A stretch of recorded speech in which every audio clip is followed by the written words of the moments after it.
இது காசுக்காக கூட்டின கூட்டமா? காசு கொடுத்து யாராவது நம்மளை கூப்பிட்டாங்களா? யாருக்காக கூடணும்? அண்ணனுக்காக. அதனால காசு கொடுத்து நம்மளை கூட்டவே முடியாது. அண்ணன் திருமாவளவனுக்கு நான் சொல்லிக்கிறேன், தயவு செஞ்சு உங்களுக்கு எதிராக நாங்க ஒரு காலம் இருக்க மாட்டோம்னா, உங்களுக்கு எதிராக நாங்க இருக்கணும். எங்களுடைய குரல் நீங்க, எங்களுடைய குரல் நீங்க. உங்களை நாங்கள் ஒரு காலம் விட்டுவிட மாட்டோம். உங்களை ஒரு காலம் நாங்கள் விட்டுவிட மாட்டோம். உங்க கூட தான் நிற்போம். எங்களுக்கான விடுதலை வேட்கை என்பது காலங்காலமா இருக்கு, இப்ப இல்ல. அதனால நாங்க எவன் பின்னாடி போய் நிக்க வேண்டிய அவசியம் எங்களுக்கு இல்லை. யாரை பார்த்து நாங்கள் பயப்பட மாட்டோம். ஆம்ஸ்ட்ராங் அண்ணனை ரவுடின்னு சொல்லி வலைதளங்கள்ல எழுதின அயோக்கியர்கள் யாரு? முற்போக்குவாதிகள், அசல் முற்போக்குவாதிகள். உங்களுக்கு எல்லாம் கொஞ்சம் கூட யோசனையே கிடையாதா? அதிகாரத்துக்கு எதிராக திரள்பவர்களே நீங்க ரவுடிங்கன்னு சொல்லுவீங்களா? அப்ப நாங்கெல்லாம் ரவுடிங்க தான், வேற வழியே கிடையாது. அவர் இல்லைன்னு நீங்க எல்லாம் பயங்கரமா சந்தோஷமா ஜாலியெல்லாம் இருந்துடாதீங்க. இந்த சென்னையை, இந்த மெட்ராஸை எங்களை மீறி யாரும் ஆட்சி செய்யவே முடியாது. ஒரு மேயர் ஒரு அம்மா இருக்கிறாங்க இங்க. நீ டிஎம்கேல இருக்கிறதுனால மேயர் கிடையாதுமா.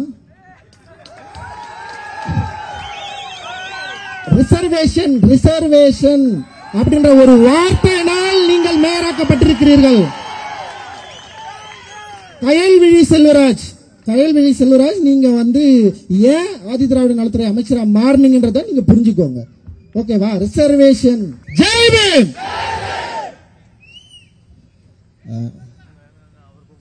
ஜெய் பீம். இது காசுக்காக கூட்டின கூட்டமா? காசு கொடுத்து யாராவது நம்மளை கூப்பிட்டாங்களா? யாருக்காக கூடணும்? அண்ணனுக்காக. அதனால காசு கொடுத்து நம்மளை கூட்டவே முடியாது.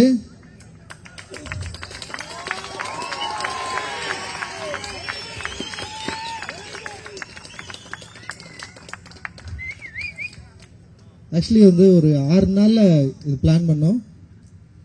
இவ்வளவு பேர் நம்முடைய அண்ணன்கள், நம்ம கருத்தோட ஒன்றிருக்கிற அண்ணன்கள், ஆம்ஸ்ட்ராங்கனுடைய படுகொலைக்கு சரியான நீதி வேணும்ன்ற அக்கறையில் வந்த அண்ணன்கள், சகோதரர்கள், சகோதரிகள் எல்லோருக்கும் மிகப்பெரிய நன்றி. நீங்க வரலன்னா இந்த நிகழ்வு பெரிய வெற்றி அடைஞ்சிருக்காது.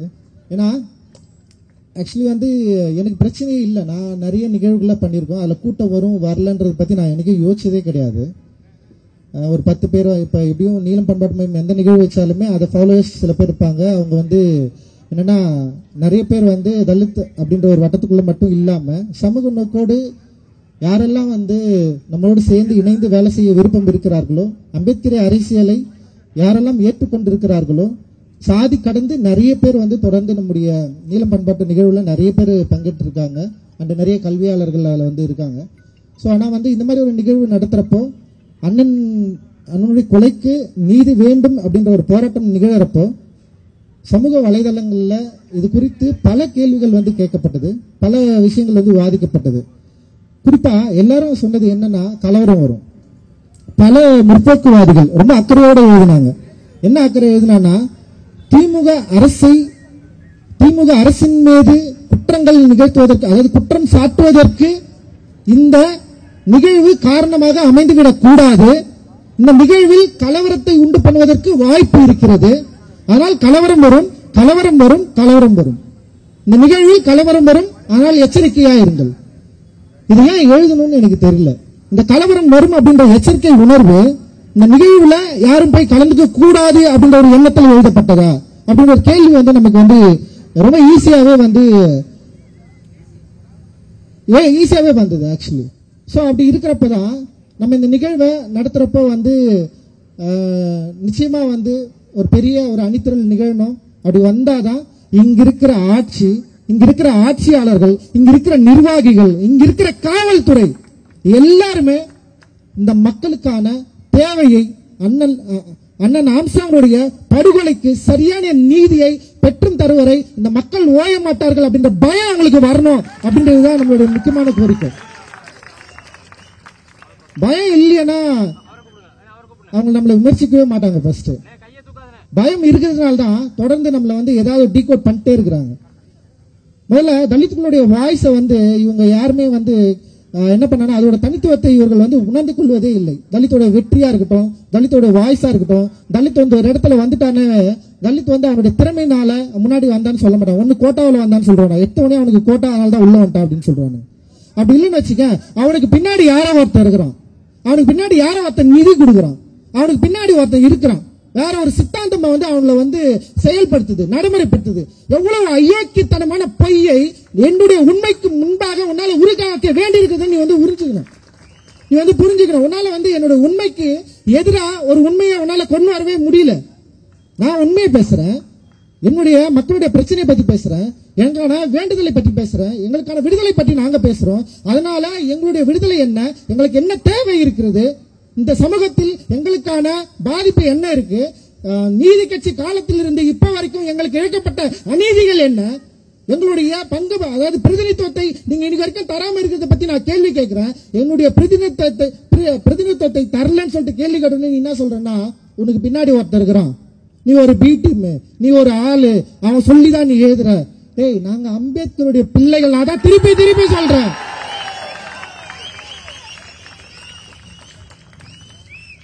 அறிவாசன் அம்பேத்கருடைய பிள்ளைகள், அயோத்திதாச பண்டிதர். உங்களால நினைச்சு கூட பார்க்க முடியாத டெக்ஸ்ட கிரியேட் பண்ணவர், நரேஷனை கிரியேட் பண்ணவரீங்க. அதற்கு முன்னாடி ஜான் ரத்தினம், ரெட்டமலை சீனிவாசன், மீனம்மாள், MC ராஜா நீதி கட்சியில இருந்தாரு, சேர்ந்தாரு, அவருடைய கோரிக்கைகளை நீங்க நிராகரிச்ச வெளியே வந்தாரு, நீதி கட்சி விட்டு வெளியே வந்தாரு. எங்களுக்கான விடுதலை வேட்கை என்பது காலங்காலமா இருக்கு, இப்ப இல்ல. அதனால நாங்க எவன் பின்னாடி போய் நிக்க வேண்டிய அவசியம் எங்களுக்கு இல்லை. யாரை பார்த்து நாங்கள் பயப்பட மாட்டோம். நாங்க ஏன் பயப்படணும், நாங்க ஏன் பயப்படணும்? நீ எனக்கு சோறு போடுறியா? நான் ஏன் உனக்கு பயப்படணும்? நீ எனக்கு என்ன செஞ்ச, நீ எனக்கு வேலை கொடுத்தியா? நான் ஏன் பயப்படணும்? என் ஓட்டு என் கையில இருக்கு, என் பவர் அது. 1 vote 1 value. Doctor Baba Saheb Ambedkar சொல்லிருக்காரு. என் வேல்யூ வச்சு நான் டிமாண்ட் பண்ணேன்னு வச்சுக்க, என் மக்கள் எல்லாரும் ஒன்று திரண்டு இந்த கருத்தின் அடிப்படையில் எல்லாரும் ஒன்று திரண்ட ஒரு நாள் வரும். அந்த நாள் வரப்போ நீ என்கிட்ட வரணும், நீ என்கிட்ட வரணும், நீ எங்க கிட்ட வரணும், நீ எங்க கிட்ட வந்து நிக்கணும். நீங்கள் எங்களுக்கு உதவி செய்யுங்கள் அப்படின்னு வருவ. இன்னைக்கு வந்து ரொம்ப ரொம்ப கேட்டகரைஸ் பண்ற. ஒரு கேள்வி கேட்டாலே வந்து உடனே வந்து இவர்களுக்கு பின்னாடி இது இருக்கிறார்கள், உடனே வந்து கேட்டகரைஸ் பண்ணி யார் கூட்டின்னு வர? எங்க வீட்டுல இருந்து ஒரு அண்ணனை கூட்டு வந்து நிக்கிற நீ பாரு. அவருடைய குரல் தான் சமூகத்துக்கு தேவையான குரல். என் குரல் வந்து பிரிச்சிடுமா? நோயுடைய ஒரு சமூகத்தை நோய் இருக்குதுன்னு சொல்றதுல என்னுடைய பிரச்சனைன்றது வந்து சரியானது. இந்த சமூகம் நோயுடைய சமூகமா இருக்கு.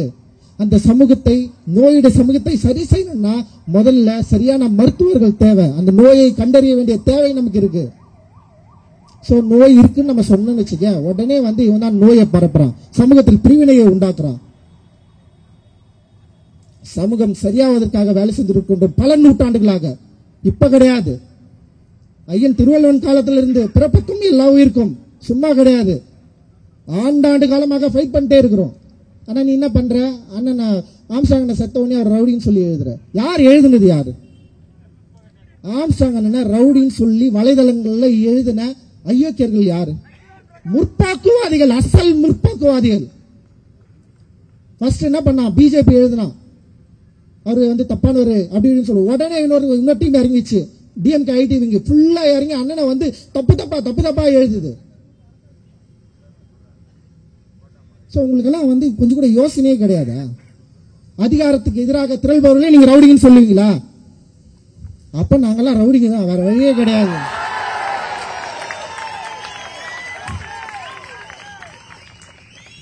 நான் இன்னும் தெளிவா சொல்றேன், காவல்துறைக்கு எச்சரிக்கையே விடுறேன். காவல்துறைக்கு எச்சரிக்கை தான். இவ்வளவு மக்கள் இருக்கிறாங்க. சும்மா இந்த படுகொலையை நீங்க வந்து ஈஸியா டீல் பண்ணிட்டு போலான்னு மட்டும் நினைச்சிடாதீங்க. ஓகேவா?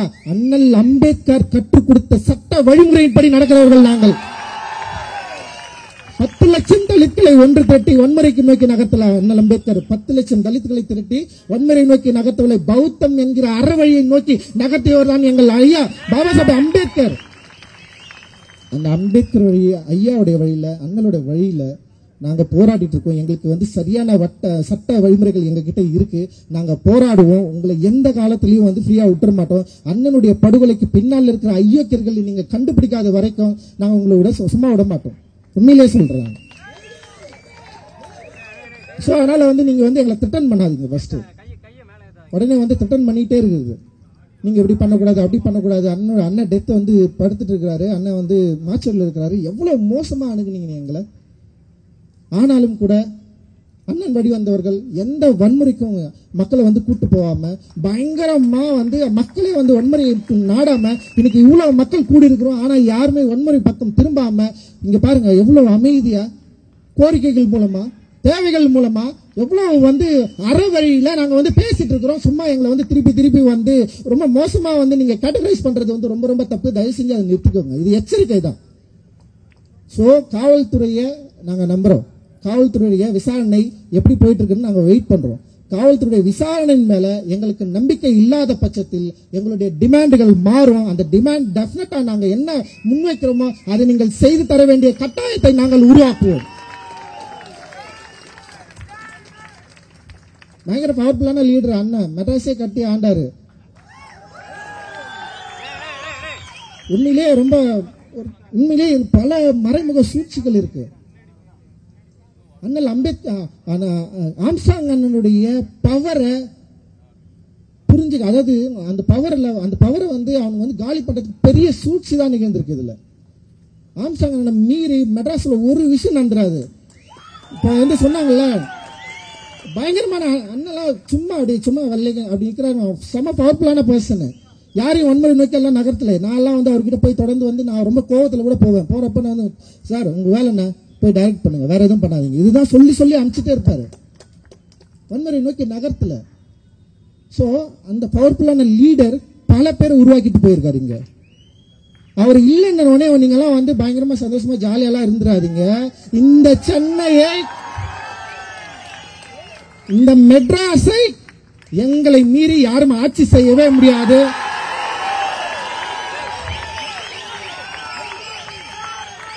கிட்டத்தட்ட 40% மேல தலித்துகள் வசிக்கிற பகுதி இது.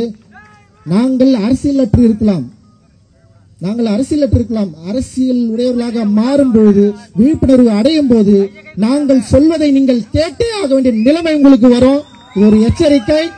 நீங்க வந்து அண்ணன் இல்லைன்னு சொன்னோன்னே நீங்க ஈஸியா டீல் பண்ற மாதிரி வந்து யோசிச்சிடாதீங்க. டெஃபினட்டா இது ரியாக்ட் பண்ணுவோம். இது ரியாக்ட் ஆகுன்றத வந்து நான் இந்த இடத்துல வந்து உத்தரவாதமா நான் சொல்லிக்கிறேன். ஏன்னா அண்ணன் சாதாரண வேலையை பண்ணலங்க. மற்ற தலைவர்கள் போல வந்து ஆம்ஸ்ட்ராங் அண்ணன் இல்ல. தயவு செஞ்சு நல்லா புரிஞ்சுக்கோங்க. பல பேரை உருவாக்கியிருக்காரு, பல பேரை படிக்க வச்சிருக்காரு. அதை மீறி அண்ணனுடைய இறப்புல எனக்கு சில சந்தேகங்கள் இருக்கு. அதுல என்னன்னா அண்ணன் வந்து தீவிரமாக இந்து மதத்துக்கு எதிராக போராடியவர். நல்லா வந்து புரிஞ்சுக்கணும். பௌத்த மத மாற்றத்தை தன்னுடைய வாழ்க்கை நெறியாக உயர்த்தியவர். பௌத்த கோயிலை முதல்ல கட்டி எல்லாரையும் பௌத்தங்களா மாற்றியவர். அப்போ நமக்கு ஒரு இயல்பாகவே ஒரு சந்தேகம் வருது. இதுல வேற ஏதாவது சூழ்ச்சிகள் இருக்கா?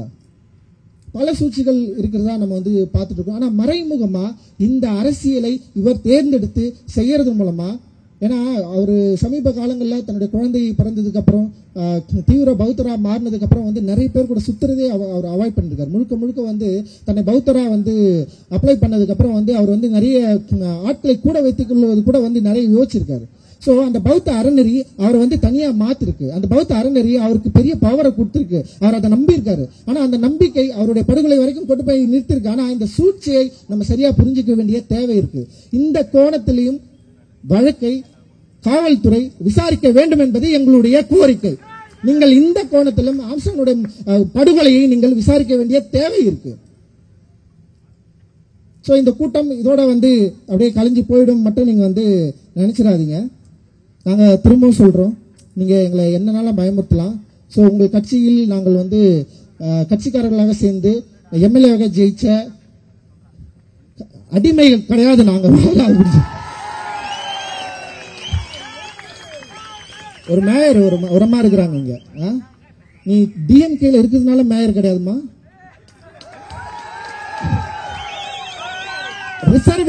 ரிசர்வேஷன் அப்படின்ற ஒரு வார்த்தையினால் நீங்கள் மேயராக்கப்பட்டிருக்கிறீர்கள்.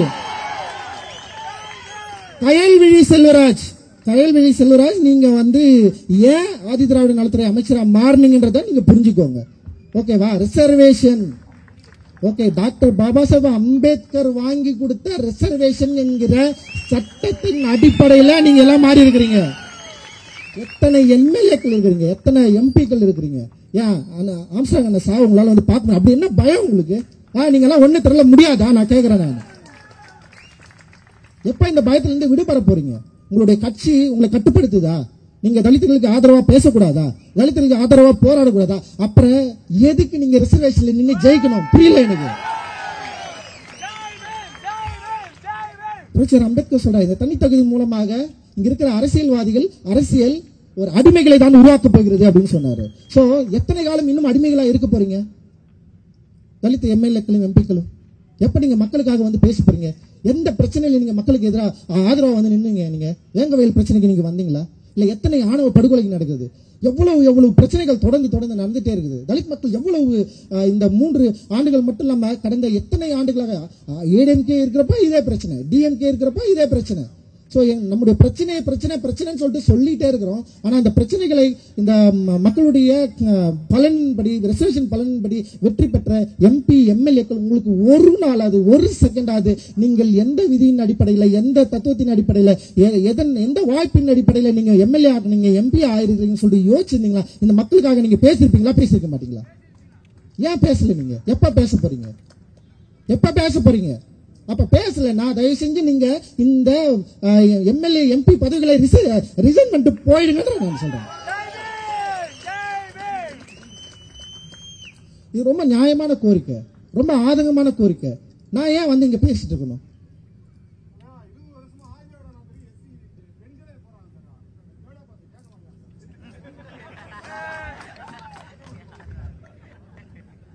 சோ இதுதான்.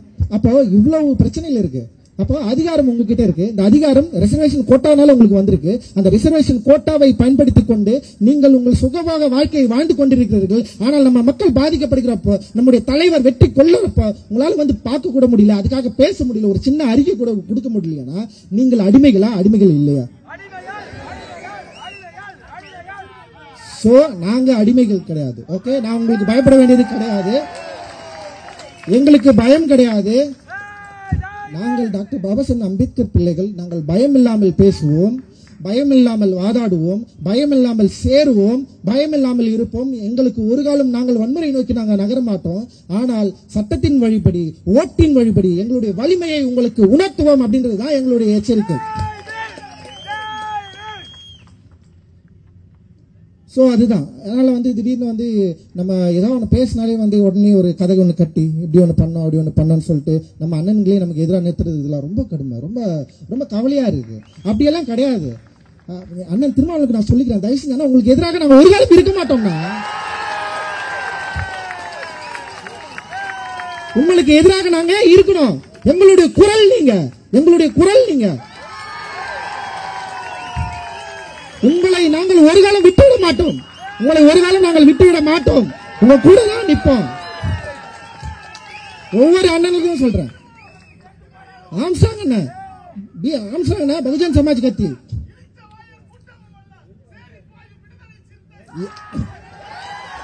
அதுதான் பகுஜன் சமாஜ் கட்சியை சேர்ந்த ஆம்ஸ்ட்ராங் அண்ணன். நான் ஒரு நீளம் பண்பாட்டு மையம் சொன்ன ஆரம்பிக்கிறேன் வச்சுக்கேன். அண்ணன் என்னைக்காவது கூப்பிட்டு என்ன கேட்டிருக்கேன், நீ ஏன்ப்பா புதுசா ஒரு அமைப்பு ஆரம்பிக்கிறேன்னு? கேட்கவே இல்லை.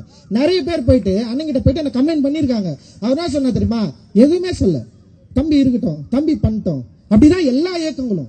நமக்கு நிறைய தலைமைகள் தேவைப்படுது, நிறைய இடங்களை வேலை செய்ய வேண்டியது இருக்குது, அவ்வளவு வேலை நம்ம செய்ய வேண்டியது இருக்குது. சும்மா ஒரு குரலா வந்து ஒரு இடத்துல அப்படி நின்று நம்மளால முடியாது. பல வாய்ஸஸ், நம்ம பல டிஃபரெண்ட் வாய்ஸஸ். இந்த வாய்ஸ் எல்லாமே எங்க போய் நிக்குதுன்னா அதிகாரத்துக்கு எதிராக போய் நிக்குது. அதிகாரத்துக்கு எதிராக போறப்ப நம்ம எல்லாரும் ஒண்ணு சேர வேண்டிய தேவை இருக்கு.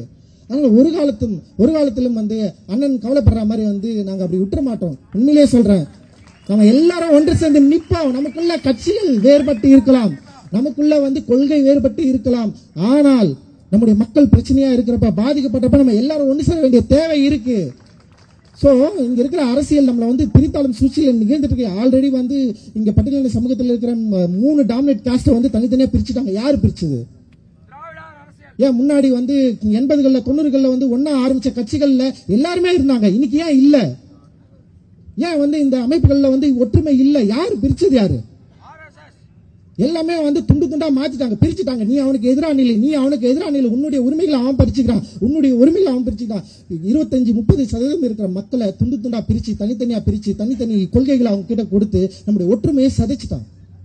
நம்ம ஒற்றுமையா இருந்தா 30%, 25% இருக்க மக்கள் நம்முடைய பிரதிநிதித்துவத்துடைய வலிமையை நம்மளால நம்ம வந்து எவ்வளவு பெரிய ஒரு பவர்ஃபுல்லான மக்களை நம்ம இருக்கிறோம், டிமாண்டட் கம்யூனிட்டியா இருக்கிறோம். அந்த டிமாண்ட் கம்யூனிட்டியை உடைச்சு செதறி ஸ்கேட்டடா மாறி நீ தனியாரு நீ தனியாரு நீ தெரியாது சொல்லி நம்முடைய ஒற்றுமைக்கு பெரிய ஒரு விலையை பேசி இன்னைக்கு வந்து தனித்தனி குழுக்களா தனி அமைப்புகளா இருக்கிறப்போ அட்லீஸ்ட் பிரச்சனைகள் அடிப்படையில் நம்ம எல்லாரும் ஒண்ணு சேர வேண்டிய தேவை இருக்கு. அந்த தேவையை இங்க இருப்பவர்கள் உடைப்பதற்கு பல காரணங்கள் இருக்கு. சும்மா எப்ப பார்த்தாலும் வந்து பிஜேபிக்கு எதிரானவர்கள் நாங்கள். நான் தான் சொல்றேன், பிஜேபியின் அடிப்படையான RSSக்கு எதிராக உதித்தவர் பாபா சாஹேப் அம்பேத்கர். RSSக்கு எதிராக நாக்பூரிலேயே மிகப்பெரிய களம் கண்டவர் பாபா சாஹேப் அம்பேத்கர். முதல்ல நல்லா புரிஞ்சுக்கோங்க. பிஜேபி ஒரு காலம் எங்கள் பகுதியில் வராது, வரவும் விட மாட்டோம். நாங்க திருப்பி அதுதான் சொல்றோம், பிஜேபிக்கு நேர் எதிரானவர்கள், பிஜேபிக்கு நேர் எதிரானவர்கள். சும்மா எங்களை வந்து இதுக்கு பின்னாடி அவன் இருக்கிறான் இவன் இருக்கிறான் இங்க வந்து ஒற்றுமையை குலைக்க பாக்குறான் அப்படிலாம் கிடையாது. எங்களோட டிமாண்ட் இது, எங்களுடைய பிரதிநிதித்துவம் இல்ல. இங்க ஒரு ஒரு அண்ணன் கொலை செஞ்சு இருக்கிறாரு மார்ச்சுவரில், அவர் படுக்க வைக்கிறது, அவர் நல்லடக்கம் செய்யறதுக்கு ஒரு இடத்த உங்களால உருவாக்கி தர முடிஞ்சுதா? என்ன நீங்க சமூக நீதி மாடல் எனக்கு தெரியல. உங்களுக்கு தெரியாதா?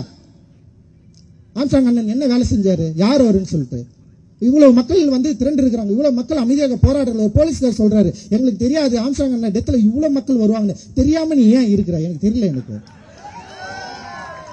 அப்ப எங்களை பத்தி உங்களுக்கு கவலை இல்ல, எங்களை பத்தி நீங்க தெரிந்து கொள்ள மாட்டீர்கள், நாங்க யாருன்னே உங்களுக்கு தெரியாது. அப்புறம் நாங்க ஏதாவது ஒரு டிமாண்ட் வச்சா உங்களுக்கு நாங்க இதுதான் தருவோம் அதுதான் தருவோம்னு சொல்லிட்டு பல ஆணவ கொலைகள் நடந்துட்டு இருக்குது. ஆணவ கொலைக்கு தனி சட்டமே தேவையில்லைன்னு சொல்றீங்க. எந்த இடத்துல இது வந்து உருவாகுதுன்னே எனக்கு தெரியல. அவ்வளவு பிரச்சனைகள் இருக்கு. உடனே பேசணும்னே நீங்க டிஎம்கேக்கு எதிராக மட்டும் தான் பேசுற. நாங்கள் இங்க இருக்கிற அரசியல் கட்சிக்கு எல்லாத்துக்கும் எதிராக பேசுறாங்க. எங்க எல்லா கட்சிகளும் எங்களை ஏமாற்றி இருக்கிறார்கள், அதுதான் உண்மை. காங்கிரஸில் இருந்து அந்த மாற்றுக்கு வந்து புதிய நீதி கட்சிக்கு வந்தோம், நீதி கட்சியில இருந்து அப்படியே வந்து என்ன பண்றோம், திராவிட முன்னேற்ற கழகம் வரப்ப அங்க வரோம், அங்கிருந்து ஏடிஎம்கேக்கு போறோம், ஏடிஎம்கேல இருந்து திரும்ப டிஎம்கேக்கு வரோம். மாறி மாறி மாறி எங்களுடைய ஓட்டு யாருக்கு கிட்ட இருக்கு, எங்களுடைய ஓட்டு வங்கி யார்கிட்ட இருக்கு, யாருக்கு நாங்க போட்டு இருக்கிறோம்? ஏடிஎம்கே டிஎம்கே ரெண்டு கட்சிக்கு தான் மாறி மாறி மாறி போட்டு இருக்கிறோம். நீங்க எங்களுக்கு என்ன செஞ்சீங்க, என்ன செஞ்சிட்டு இருக்கிறீங்க? அப்ப ஒரு தலைவர் இறந்த உடனே அந்த தலைவரை ஊருக்கு வெளியே புதைக்கிறதா உங்களுடைய திட்டமா? இப்ப நாங்க டிமாண்ட் ஒண்ணு வைக்கிறோம், அந்த தலைவருக்கு மணிமண்டபம் சென்னையில கட்டணும். உங்களால முடியுமா? நீங்க சொல்லுங்க. நீங்க ஓகே, தலித் மக்களுடைய இவ்வளவு மக்கள் திரண்டு வந்து ஒரு கோரிக்கை வைக்கிறாங்க, ஆம்ஸ்ட்ராங் அண்ணனுக்கு இங்கே சென்னையிலே ஒரு மணிமண்டபம் நாங்க கட்டணும்னு விரும்புறோம். கட்டுறமா வேணுமா வேணாமா? வேணுமா வேணாமா? சரி, திமுக அரசிடம் முறையாக கோரிக்கை வைக்கிறோம்.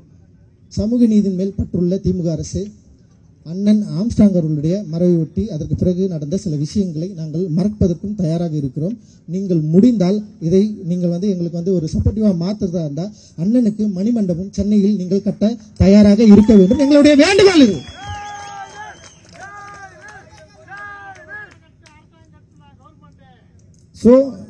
சோ எங்களுக்கு டிமாண்ட் வைக்க நிறைய இருக்கு. ஏன்னா எங்களுடைய பிரதிநிதித்துவம் இதுவரைக்கும் சரியாக கொடுக்கப்படவில்லை. நாட் ஒன்லி டிஎம்கே, ஏடிஎம்கே, எந்த கட்சியாக இருந்தாலும், இன்னும் ஈவன் கம்யூனிஸ்ட் கூட நான் வந்து சொல்றேன், எல்லார்கிட்டையும் நான் சொல்றேன், எங்களுடைய பிரதிநிதித்துவம் உங்களுடைய கட்சியில் சரியாக இல்லை. எங்களுடைய மக்களுடைய தொகைக்கு ஏற்ப நீங்கள் பிரதிநிதித்துவத்தை அளிக்கவில்லை. எங்களுடைய அடிப்படை உரிமையான ரிசர்வேஷன் கோட்டா, ரிசர்வேஷன் மூலமாக எங்களுக்கு நீங்கள் ஒதுக்கிய எம்எல்ஏ சீட்டுகள், எம்எல்ஏக்களும் எம்பிகளும் ஒரு நாளும் தலித் மக்களுடைய பிரச்சனை பற்றி பேசவே இல்லை. அதனால் அவர்களை முதல்ல வந்து டிஸ்குவாலிஃபை பண்ணி அவங்க எல்லாருமே வந்து நீங்க வந்து எம்எல்ஏ எம்பியில இருந்து நீக்குங்க அப்படின்றத வந்து நாங்க இங்க கோரிக்கையா வைக்கிறோம். இன்னொன்னு முக்கியமா, ஏன்னா இது வந்து சும்மா விடுறதுக்கு, இதுக்கப்புறம் தலித் பிரச்சனைகள் ஏதாவது நடந்தா இங்க இருக்கிற ஆதிதிராவிட நலத்துறை அமைச்சர், ரிசர்வேஷன் மூலமாக வெற்றி பெற்ற எம்பி, எம்எல்ஏக்கள் அண்ட் மேயர் நீங்க எல்லாம் வந்து பாக்கலன்னு வச்சுக்கீங்களேன், உங்களை வந்து சும்மா விட மாட்டேன். சொல்றேன், முற்றுகை போராட்டம் தான் உங்களுக்கு. எவ்வளவு நாள் நீங்க இப்படியே இருக்க போறீங்க? எவ்வளவு நாள் எங்களை ஏமாத்திட்டு இருக்க போறீங்க? அப்படி இல்லையா, நாங்க வந்து டிஎம்கே தான், நாங்க ஏடிஎம்கே தான், நாங்க எந்த கட்சி தான் இந்த கட்சி தான் சொல்றீங்கன்னா ரிசர்வேஷன் கோட்டாவை பயன்படுத்தாதீங்க. அவ்வளவுதான் நான் சொல்லுவேன். நிறைய கோபம் இருக்கு, ஓகேவா? அந்த கோபம் என்பது எங்களுடைய ஆதங்கம். இத்தனை நாட்களாக நாங்கள் வேண்டி விரும்பி எதிர்பார்த்து கொண்டிருந்தது. இந்த மாற்றம் நிகழவே இல்லை. இந்த மாற்றம் எப்போது நிகழும் சொல்லிட்டு பல தலைமுறைகளாக காத்து கொண்டிருக்கிறோம். ஆனால் தலைமுறை கடந்த பின்பும் நீங்க தொடர்ந்து எங்கள் மக்களுடைய பிரச்சனைகளை, வன்கொடுமைகளை பற்றி நீங்க துளியும் ஆராயாம அந்த பிரச்சனையை அண்டர்ஸ்டாண்ட் பண்ணிக்காம நீங்க மற்ற சாதி பிரச்சனைகளும் தலித் சாதி பிரச்சனைகளும் ஒரே மாதிரி அணுகிறது தான் இதோட பிரச்சனை. அது முதல்ல தயவு செஞ்சு இதை புரிஞ்சுக்கோங்க. மற்ற சாதி பிரச்சனை வேற, தலித் பிரச்சனைகள் வேற, அதுவும் இதுவும் கிடையாது. இப்போ உயர் சாதி வர்க்கம் அப்படின்னு சொல்ற ஓபிசி இல்ல எம்பிசி இல்ல அந்த பிசி சாதியில் இருக்கிற சாதி ஒடுக்குமுறையும் எஸ்சி ஒடுக்குமுறையும் வேற. நீங்க ரெண்டுத்தையும் ஒன்னா வச்சு எல்லாமே ஒரே சாதி அமைப்பு அப்படின்னு எல்லா சாதியும் ஒரே மாதிரியான பிரச்சனை தான் ஹேண்டில் பண்ணுதுன்னு நினைக்காதீங்க. அப்படி நினைக்கிறதெல்லாம் இங்க பிரச்சனையே. அப்போ நீங்கள் அறியாமையில் இருக்கிறீர்கள். உங்கள் அறியாமையை சரி செய்வதற்கான வேலையை நீலம் பண்பாட்டு மையம் இங்க இருக்கிற தோழர்களும் நாங்கள் செய்வோம் அப்படின்னு நான் இந்த நேரத்தில் உறுதி கூறுகிறோம். அண்ட் உண்மையிலே ரொம்ப மகிழ்ச்சியான ஒரு எழுச்சியா நான் இது பார்க்கிறேன். ஆம்ஸ்ட்ராங் அண்ணனுக்கு பிறகு இங்க சென்னையை நோக்கி இருக்கிற நிறைய மக்களுக்கு ஒரு சின்ன மனத்தடங்கள் இருந்தது. இதற்கு பின்னாடி இதுக்கப்புறம் யார் இதை ஹேண்டில் பண்ண போறாங்க, மக்கள் கூடுவாங்களா கூட மாட்டாங்களா அப்படின்னு ஒரு பிரச்சனை இருக்கிறப்போ ஆம்ஸ்ட்ராங் அண்ணனுக்காக அவருடைய படுகொலைக்கு நீதி வேண்டி இவ்வளவு மக்கள் நம்ம கூடி இருக்கிறோம்ல, இதுவே மிகப்பெரிய அறைகோலா நான் பார்க்கிறேன். மிகப்பெரிய வெற்றியா இதை பார்க்கிறேன். தன்னார்வத்தோடு கலந்து கொண்ட ஒவ்வொரு சகோதர நெஞ்சங்களுக்கு என்னுடைய மிகப்பெரிய நன்றியையும் ஜெய்பீம் கலந்த வணக்கத்தையும் நான் தெரிவிச்சுக்கிறேன். இது ரொம்ப சாதாரண விஷயம் கிடையாது.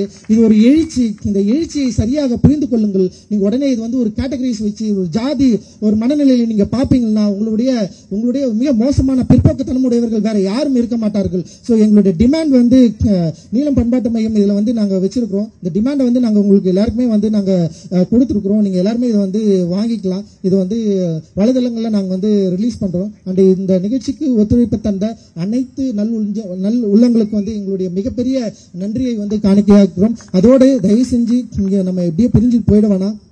நிறைய பிரச்சனைகள் தொடர்ந்து நிகழ்ந்துட்டே இருக்கு. அது யாரு ஹேண்டில் பண்றது, யார் செயல்படுத்துறதுன்ற நிறைய கவலைகள் இருக்கு. நிச்சயமா நீலம் பண்பாட்டு மையம் மக்களுக்கான தலித் மக்களுக்கான பிரச்சனையை வெரி ஸ்ட்ராங்கா எந்த காம்ப்ரமைஸும் இல்லாம செய்யும் அப்படின்னு நினைக்கிறேன். இதுக்கு பின்னாடி எந்த விதமான வேலையும் இல்லை. இது முழுக்க அம்பேத்கர் பாதையில் பாபா சாஹேப் அம்பேத்கரை ஏற்றுக்கொண்ட ஒரு மாணவனாக எல்லாருமே நாங்க இங்க இருக்கிறோம். இந்த சமூகத்துக்காக பிரச்சனைகளுக்காக தொடர்ந்து போராடுவதற்கும் களம் காடுவதற்கும் நாங்கள் தயாரா இருக்கிறோம். நாம் தயாரா இருக்கிறோம். நம்ம எல்லாரும் ஒன்று சேர்ந்து போராட வேண்டிய தேவை இருக்கு. ஏன்னா நம்முடைய பவரை காட்ட வேண்டியது இருக்கு. டிமாண்டை உருவாக்குகிற ஒரு கம்யூனிட்டியா நம்ம மாற வேண்டிய தேவை இருக்கு. நம்ம மாறுறதுதான் அண்ணன் ஆம்ஸ்ட்ராங் அவர்களுக்கு நம்ம செய்யற மிகப்பெரிய காணிக்கையா இருக்கும்னு நான் நினைக்கிறேன்.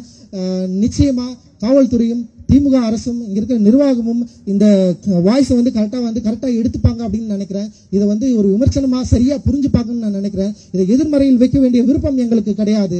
எங்களுக்கு எங்களுடைய சரியான நியாயமான கோரிக்கைகள் நிறைவேற்றப்பட வேண்டும் அப்படின்றதுதான் எங்களுடைய டிமாண்டு. அந்த டிமாண்டை நாங்கள் உங்களிடம் வைத்திருக்கிறோம். நீங்கள் சரியாக இதை கண்டுகொள்வீர்கள் என்று நம்புகிறோம். அந்த வகையிலே நாங்கள் இங்கிருந்து விடை பெறுகிறோம்.